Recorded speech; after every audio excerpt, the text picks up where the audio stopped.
everybody! Hello! Welcome back to another episode of FilAmstagram! And we've had a 3-week hiatus, at least. We haven't filmed anything for the past 3 weeks, and there's good reason for that, right, Bing? Yeah! Guess what? We all got COVID-19! Obviously, we're feeling a little bit better today. So, we're pretty much out of the woods, we think. We've had it for at least 21 days at this point, and no fevers for several days in a row now. And Miriam had the lightest case, really, right, Miriam? Yeah. Although it was when Miriam's fever spiked, she's the first one to get a fever. And then Bing got it, and then I got it. We all got a fever within 8 hours of each other, I'd say. But it started with Miriam, and that's when we really started thinking that things were getting a little more serious, because we had some symptoms, but thought they were from some flowers that had been planted right next to the van here. We'll get some footage of that. And these flowers were very prolific, and they're as tall as the wall. We have a little security wall there right next to the van, and these flowers actually came up over the wall. So we're literally just 2 meters from hundreds and hundreds of flowers.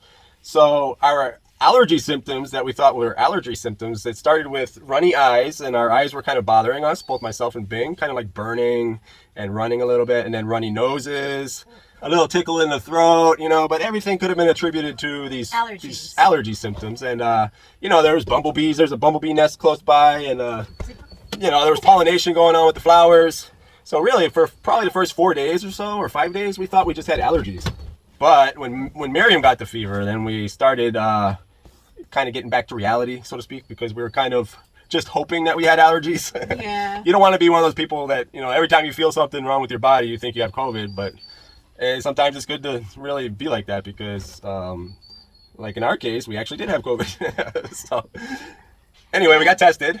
Yeah, it took us a lot of time before we actually had a hospital team come and do a home service antigen test, because they were filled. I mean, all the slots were filled. It took us days before we actually got the appointment. And we tried to contact them on the weekend, which wasn't good because they didn't respond to us until Monday anyway. So we lost 2 days there just because they weren't responding to people on weekends.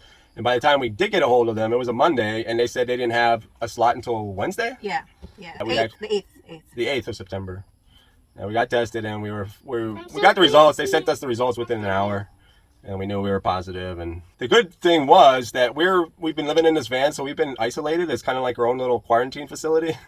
It's been really quite a blessing in that sense. I mean, strategic. Very strategic, a very good place to be, because while you're lying here, I mean, you don't want to do anything. Sometimes you don't even want to sit up. Sometimes you can't. But look, everything, you know, you can't see the counter, but everything's within reach. You know, the bread's up here, and whatever you need, it's all within reach. So it was an amazing place to be stuck and very sick. But unfortunately, the elders of the household got the COVID from us. From Miriam, most likely. From Miriam, so she doesn't understand the extent of what quarantine means. So she goes inside the house and literally jumps on the beds. Or even the contagion, like the contagious aspect. I don't think she gets it. You know, how it could be passed from one person to another so easily. So everybody tested positive, even though we were probably well into it, at least a week, I'd say. So unfortunately, every single person in the household tested positive, including the elders, Bing's parents and Miriam's grandparents. Yeah, it wasn't very convenient, because first we had to isolate from them, and now that we're recovering, we don't have a lot of symptoms, and we are most likely not shedding the virus actively anymore. Now we have to prevent reinfection, which could happen if we are still exposed to the virus that they're actively shedding right now. And maybe not particularly the virus itself again, but like a bacterial infection of the lungs, or the bronchial, something like that, bronchitis. So we have to be very careful. This is one of the first days we haven't, actually you have coughed today. Anyway, we usually cough at least once a day. We still get into a fit of coughing, but that's just kind of like, it's kind of like remnants, you know, there might be like little mucus that's just stuck there. And because that's there, like, it can trigger a cough. But really, besides that, I mean, my symptoms, it started with the runny eyes, the burning, itching eyes, runny nose, tickle in the throat, and then they got the fever, then I got the fever, and then I got sore muscles. My cough came on very gradually. I mean, it was just like you could anticipate it kind of happening. It took several days, really, where the tickle went from a tickle to the throat, and then it kind of progressed in a very slow manner to where finally maybe 5 days later I was coughing. So I think more than halfway through the actual infection. It took that long for me to start coughing. But then when it came on, I mean, it was just like, you really had to learn how to control your breathing, or else, you know, you would start coughing and you wouldn't stop. So it's very important to make sure you try to stay in that prone position, you know, where you're on your belly, face first, kind of lying down, resting, because it alleviates a lot of the pressure on your lungs, and it allows you to have a better air passage. And also because then the infection can't get deep down into your lungs, which I think is the most important part. You know, the infection kind of stays surface rather than really getting down in if you're in that prone position. So I had everything. I mean, I can't taste anything. I can't smell anything. I can taste hot sauce. I can taste chili bog, which is one of my favorite things in the world. Our one companion in this lonely, that one saved us from totally losing our taste. Yeah, you know, I took pride in savoring different types of foods, and I really love... Now we have kimchi. Oh, I can taste that too. Anything spicy I can taste. If it's not spicy, I can't really taste it, but somehow the salts that are in everything, that's like the prominent thing when I eat or drink something that's got salt in it. Like, the salt is just right there. I can taste that more than anything. It's very, very strange. Smells, no smells. I can fart all I want and you won't be bothered by it. Yeah, and you know, I can smell a little bit. Miriam also had that. Bing never lost her. No, I never lost. Maybe So what were for your a symptoms, day or Bing? two. It's mostly the same as him, except earlier on, before the fever started, I was eating a hamburger, and I was just stunned because I couldn't taste the subtle nuances of the flavors in the hamburger, and I just stared at Paul and said, "Is it just me? Am I just getting paranoid, or I really can't taste this?" Yeah. And that's when that was a red flag for me, and that was maybe a day before the fever started. I never really lost the sense of taste totally, because I could taste everything, and luckily for us, we didn't have a loss of appetite. In fact, No, not at all. we were The eating opposite. 3 times as much food as we would when we're not sick. And of course, we stayed very hydrated, and we had high doses of vitamin C, which we had been already prepped our bodies with that for this past year. We've been taking very high doses of vitamin C, which a lot of people find that a little bit controversial, but it really doesn't do harm to your body. We kind of were saying that we had a mild case, but then it kept kind of prolonging a little bit, and it kept kind of, especially as the cough started getting worse, like way further into the sickness. It's something that you wouldn't expect. Like, when you're that far into the sickness, you would think that all of your symptoms already were kind of at their apex and they were just starting to go downhill. But for us, with the cough especially, the cough progressed through the whole entire almost 3 weeks. You know, like, it wasn't until a couple days ago that we really feel alleviated from our coughs, where we can take a deep breath and not feel like we have to cough. So that cough stayed persistent with us. And as for Miriam's symptoms, she had the mildest case, really, even though it started with her, because, I mean, started like in the sense that once she's the first one to get the fever, even with that fever, she had a fever that day, and then we gave her medicine. It went away almost right away. And then the next day she had a fever. We gave her medicine again, and then the fever disappeared. Never came back for her. I had a fever probably twice, and it was gone. Bing suffered the most with fevers out of the 3 of us. That was probably her preeminent symptom, would you say? Yeah. Besides the cough? Yeah, and the continuous headache. Oh, yes. Very persistent headache. And that was on and off for me. I forgot to say that for my symptoms. I also had on and off headaches. So, and Miriam, that's what she was complaining about. That's how we knew she had a fever, because she said her eyes hurt, like behind her eyes. So, of course, we thought, we were thinking dengue too, because we're kind of living out near a garden area. There's a lot of mosquitoes outside, but, you know, Bing's done this awesome work with these mosquito nets. Check out the link there so you can see how she did the DIY mosquito nets right there, right, Miriam? Yep. We have mosquito nets for the windows, and we've got magnetic mosquito curtains for the doors. So, yeah, check them out, guys. And there's actually more mosquitoes inside the house than inside our van. We haven't had any controlled environment. The last couple of days where Miriam runs around and goes outside really quick. She doesn't like to close the curtain anymore. I don't know why. But so the last couple of days we've kind of suffered with a little bit more mosquitoes. But yeah, for the first 3 weeks, I'd say you could count on your hands almost, like, the amount of mosquitoes we had in here. Literally, I mean, 8 to 10 mosquitoes maybe in 3 weeks. That's pretty awesome, you know. And because it's a small area, you can hunt them down pretty fast. Yeah. Yeah. So we want to continue our journey vlogging. You know, we definitely want to continue making content. Bing's been eager to get going again on the computer. Of course, with a persistent headache like that and the muscle aches, you know, it's hard to sit in front of a computer and do stuff like that. But yeah, we're very eager to continue. So we have some good projects to knock out. We're gonna we're gonna move forward. We feel pretty good at this point, and we're getting some good loft ideas for Miriam's bed, because one thing throughout this whole sickness we realized is she really is a bed bully. You know, she does not let you sleep very well. So for the three of us sleeping here, it's been a severe challenge, I'd say. Trying to get into prone position with her kicking you, literally trying to kick me out of the van. She'll kick your teeth out. You have to be careful around this girl. Yeah. And not just when she's sleeping. Anyway, I think this bed is perfect for the two of us.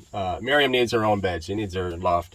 The hardest part with me, I think, was try to keep up with Miriam, because she never had her energy level affected at all. She would still sneak inside her room, inside the house, and jump on her trampoline.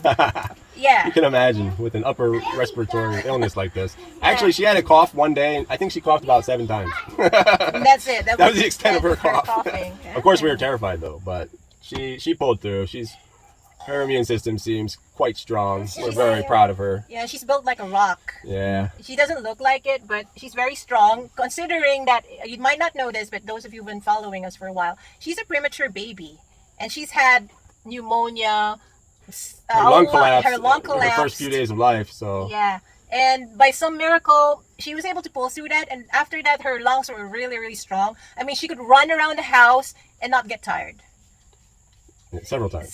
Like she could just run around, which she does every time, almost every day. She would just run around the house, and you could. I mean, she never breaks into a sweat or. She doesn't get winded. Yeah, she can when she stops. Like I chase her sometimes, and even when pre-COVID, you know, I would get winded, but she doesn't get out of breath at all. So we're very grateful that she pulled through. I mean, fine. We got to a point where I was saying we had a mild case, but then I started thinking our case isn't so mild. And it's really a scary and daunting thing when you think this is the sickness that has paralyzed the whole world. I mean, everybody shut down, the whole world's economy stopped. I mean, we're talking about serious, treacherous stuff here. And when that thing enters you, you know, and you're facing that battle, it gets kind of scary, because you could very easily start thinking things in your mind, like when you're having a little bit of distress when you're breathing, which is bound to happen during the virus because it's a respiratory illness. I mean, you know, your mind starts thinking things, and the next thing you know, it's even harder to breathe, you know. So you really have to stay on top with your mental focus too, because it's something that really just tries to overcome you, you know. But at one point I saw a video of a doctor saying, you know, the nature of a virus is not to kill you. People die because of their comorbidities and, you know, age groups or whatever, other complications. But really, a virus wants to get like into another person. That's its nature. So if it kills you, it doesn't get into anybody else. You know, this doctor was explaining, like, viruses don't operate like that. Like, they have to have more and more hosts, which means they have to have their hosts alive in order to be able to replicate. So it made a lot of sense seeing that video. And I thought, well, as long as, you know, really, as long as you stay hydrated, as long as you keep your mental focus positive, try to do a little bit of exercise every day, as hard as it is, you know, get out there into the sun. You know, I would go out, and we have a dishwashing station near our van here at the back. And really, I just pull up a chair and wash the dishes and just let the sun hit in the morning and start feeling better, you know. But you have to make sure you kind of stay moving a little bit, you know. You don't want to just succumb to it, because then it takes over more, you know. So I think that was, for children, I think that's the big thing. Like, that's why it's so mild a lot of times for them, because they don't stop, you know. They just keep going. And this little girl has been running around and jumping on her trampoline and just jumping doing all her normal things. And yeah, imagine for us, it's just, I've seen other stories of other parents saying that exact thing. You know, the hardest part of the virus was actually having to still deal with the little ones, because even though they may have it, they don't act like they have it usually. You know, I know there's cases where children have gotten very, very sick, and we were worried about that. But for the most part, I mean, this little girl, she fared. She's a champion. Right? Is that a head shake? Yes or no? Because you're sideways. No or yes? I don't know. Well, we'd like to thank all those people who have helped us in one way or another, sending stuff, sending food, sending medicines, drinks. So our friends have been very supportive of us, and since nobody in here in our family can actually go out and buy our needs, we had to depend a lot on people who are helping us, whether they're staff from our county, our barangay, that are they're doing it for their jobs or because they're friends who are really concerned for us. We would like to extend a big thank you. Thank for you. everything. We also want to thank you, our audience, because our subscribers have grown, even though, like we were saying earlier, even though we haven't been really paying much attention to keeping any new content going, but our subscriber base has actually, we hit another milestone of 850, and then now we're all the way up to 865. 865. Last time I checked, and we didn't even do anything, and we really appreciate you Yeah, guys. we really appreciate that. So we want to keep making good content, so that's what we're going to focus on. We just wanted to give you an update, and for those of you who have wondered why haven't they posted anything for a little while, that's why. Yeah. It was a biggie. So yeah. we From van life, it became a Vandemic. Vandemic. It's a little disheartening too after passing 18 months almost through this pandemic, and then without getting the virus and being very, very careful every time we've been out in public. Oh yeah, that's one thing I wanted to stress. We are probably the most obsessive compulsive family when it comes to dealing with stuff that we need to stuff that come from the inside. Yeah, I've literally trained myself not to touch my eyes or my nose, or like, especially in public, not even when we're just at home, but I mean, when I'm in public, I'm so careful. And we also, of course, have a mask and a face shield on, so we've kind of got this double protection there. And it's a real mystery to us where we could have gotten infected, because for as many times as we've been out, it's always just the basics, grocery shopping or whatever errand we might have to run for the day. But we've been out so few times, and we've been so careful over these last year and a half that, for it to hit like this now and infect our entire family, it's really sort of intriguing, like how did that happen? Yeah. And I would know for a fact that every time Paul walks in from the outside from one of his errands, he wouldn't go inside the van or inside the house without actually bathing. He bathes outside. And I wash my clothes. And he washes his clothes right after. Yeah, right after I bathe. So. Yeah. And he actually washes and disinfects every surface that he walked on from the gate inside to the van. Yeah. So it's really not, I mean, I don't know exactly how the contamination would have gone, but I suspect it might be a food delivery. Could be, because it started the same time for Paul and me, and we never go out together. But we did go a couple times together, and we did eat out, but that could have been it too. But that was the day that we started the symptoms, when we started having the symptoms. Yeah. So it could have been a takeout that I bought by myself when one of those rare times that I actually went out of the house. I came back with food and we ate it, and 4 days later, that's when the symptoms started. Right. Yeah, that's one of those things you just have to. It seems like one of the easy ways of actually getting contaminated, because if someone just simply coughs while they're preparing your food, it doesn't even have to be a big cough, because gravity, Yeah. it's going to go down. The air that came out of their lungs, it's going to go down. And so, yeah, that's one thing. We just got takeout. But we have food delivery right now. Just as you were recording this video. But life goes on. This is when I start coughing, when I start laughing. Very good. We can't live our lives in fear. So And we have the antibodies. Yeah, we have the antibodies. So we're at least covered for 3 to 8 months. Woo! Yeah. Oh, one more thing. I haven't been vaccinated. I have signed up. I've registered for vaccine, but my turn hasn't been called yet, so I am still waiting for it. Which has been almost 2 months. Yeah. So it's been a very slow process. My parents have both been fully vaccinated. So now my father's actually having a respiratory problem. He's on oxygen right now, but he's still at home because the hospitals are full. There's a 100-person waiting list to get into a hospital for COVID. So that's not really one of our options. So he's taking antibiotics and steroids that the doctor prescribed, and he's been on the regimen. My mom's also having a bad cough, but she hasn't really needed oxygen, but is taking medicine as well. So we weren't that bad in a sense. I guess when you really think about the overall scope of it, we probably did have a mild case. It'd probably be, if you can stay at home and not have to really worry about it, I think you've had a mild case, so yeah, we feel fortunate in that sense. It's this scary monster throughout the whole world, and the monster came knocking on our doors, and so I just want to take a moment also to speak to those of you who may be watching this in the near future here that you're starting to develop symptoms.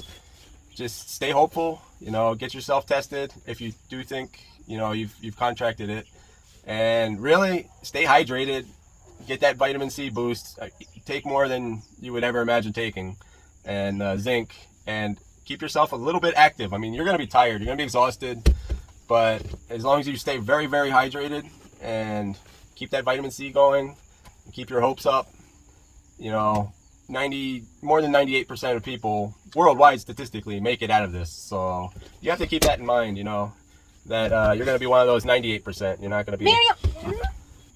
So yeah, I mean, we can smile now. We can shed a little light on the situation and try to give a little hope and tell our story about it, which I'm sure we will, because you do feel like a survivor when you make it through it, because this is the thing, you know, it's that big monster that's shut down the whole world. And yeah, when it comes and affects your family, you know, it's a whole different experience all over again, you know. So stay hopeful, stay rested, but make sure you get up and get your little exercise in every day, even if it's 15 minutes, and stay hydrated. What about you, Miriam? What's your advice for people that might get coronavirus? I don't know. Anything? Eat a lot of fruits. Yeah. Yeah, we're lucky that Miriam is a vegetarian, so it's not hard to get her to eat that many fruits in a day. Actually, that's the only thing she would eat. That's the problem. She did lose her appetite a little bit, I'd say. That might be one of her symptoms that we didn't mention. The two of us did not, but I think Miriam definitely was not wanting to eat. But yeah, if you put a bunch of grapes in front of her face, I mean, they'll be gone in no time, huh? Yeah. Apples, pears, Rambutan. She didn't like the oranges. I don't know why, but yeah, any other fruits, I mean, she devours. Cucumbers, I right? still like cucumbers. Yeah. But I don't like the smell Carrots. of cucumbers. Lettuce. I don't But just the stems. Just the midribs of the leaves, not the actual leaves. I don't know. She likes the crunchy texture. She's eccentric. Garbanzo beans. Garbanzo beans are her favorite. Imagine just opening up a can of garbanzo beans and just calling let it her go. lunch. Yeah. That's her. Anyway, that's our update. Look forward, please, to our content that's coming up. You know, we have Yeah. new inspirations, new motivations coming. So I haven't been able to work on anything here. I mean, even before the virus hit, I was kind of burned out. And once we kind of moved into here, it's hard to kind of do construction when, you know, you're living here now. But also, like, I felt like I just needed it because I was so burned out on so much of the construction. And then one day I just kind of looked around and I realized that we've done a lot. We've done a lot to this van. Do you remember how this van looked, Miriam? Hardly, huh? It was a lot different when we first bought it. It was a lot different now. Yeah, so I was just looking around and realizing, another like, van. looks like another van. Yep. A van with a plan. So I was just looking around and I realized, wow, we've done so much. You know, we still have a couple of, like, really main, like, big projects to do, but compared to the work that we've already done here, when I'm looking around right now, I mean, the larger percentage is definitely done. So I think this gave me a new lease, you know, this kind of like survivor mentality. Like, it gives you a new lease on life in a sense, where you realize, like, you count your blessings, you know, and all those dreams and aspirations you have that you want to accomplish still in life. You know, I'm starting to get a drive towards that again, you know, that motivation and inspiration. So yeah, in order for us to live our dreams, we need our comfort room. Yeah. That's one thing we didn't have here. That was a burden for us to have to go inside every time to use the toilet, you know. So we need our toilet in here. We need our shower in here. And we need We've been Miriam's showering loft. outside, actually. We've been showering. We have an outdoor camping shower. We have two. Yeah. Actually, we have three. We have 3 camping shower bags that we fill with water, and we let the sunlight hit it for half a day, and then we take a shower. And some shower curtains strung up Yeah. on the clotheslines, you know. So Yeah, it's makeshift. It's not something that we would be doing when we actually go on the road. But for now, we have it set up, and it's been working great for us. yeah. I even- It's functional, refreshing. yeah. It's refreshing to be able to take a shower like that outside. And liberating. Liberating, yeah. We're under a calamansi tree, so even the airplanes won't see our naked bodies. We're also lucky that we had our refrigerator delivered. Oh yes, So, right before yeah. we got the virus, we had finally gotten our 12-volt refrigerator that also works on, you know, regular 220 energy. So you could either do it off a battery or off of a short connection. Yeah, we're gonna do a review on that soon. That was supposed to be our next video. Yeah, we were preparing a Yeah. video for the Yeah. refrigerator. We were gonna do a review on it. Ours is a nice little 21 liter, 20 liter. The cool thing about it is it's blue and white. It kind of matches exactly like what our cabinets and stuff are. So it's the only refrigerator. We never even saw anything like that. So we never thought of color schemes and being able to get our refrigerator into the color scheme because it just didn't seem possible, you know. So this was like for us, you know. It's like one of those things that you just realize, like, okay, this is set aside for you somehow. Yeah, we were waiting for the longest time for a 25 liter. That was actually we built and rebuilt the cabinet to its specifications. Yeah, I had to rebuild the cabinet doors and actually the whole frame of the countertop. I had to move a vertical piece so the refrigerator would be able to slide in and out. And now we're not even using that space because our 20 liter is a lot smaller. Yeah. But it has sufficient room, you know, and it's really nice to be able to, you know, we can even freeze things in there, but of course there's a balance because most of the things we have in there are just refrigerated things, but then we do have some meats sometimes or stuff like that we definitely want frozen. So we're figuring out how to adjust it. So the frozen stuff can stay along the sides where it freezes, and the stuff in the middle can stay refrigerated. But we'll do a review on that. We're really grateful for the people that came to deliver it to us, you know. Shout out to Pumpkin Gears for their Alpicool. Yes. And the owner, Alexander and Mitz Gonzalez. Yeah, who are also Vanlifers. Yeah. Actually, not Vanlifers because technically they have a motorhome. They have an RV. And they're overlanders too. So nice, it's the same spirit of, you know, outdoor adventure people. Yeah, so check out their site. Check out they their have site. a lot of good stuff. Yeah, if you're looking for good camping gear and refrigerators and stuff, they have this stuff. They have Alpicools. Yeah, canopies. Yeah, so toilets, camping chairs, toilets, which we should have brought. We should have just bought when they asked us if we needed one. But yeah, check out their site, guys, because their prices are reasonable and they deliver it personally. Yes. Yeah. And yeah, like Bing said, I mean, it came in the right time because not having a refrigerator in here would have been more of a challenge once we got sick. So having that refrigerator also literally right within reach under the bed, it's been awesome, you know. But anyway, look for that review. We're going to show you our new refrigerator. Okay, so that's our update. I think it's time to sign off now. And as always, sending love from the Philippines. Woo, oh, that's Miriam's new heart. heart. Yeah, she invented that herself. Bye. See you soon. Bye. See you soon. Don't forget to subscribe. Don't forget to subscribe.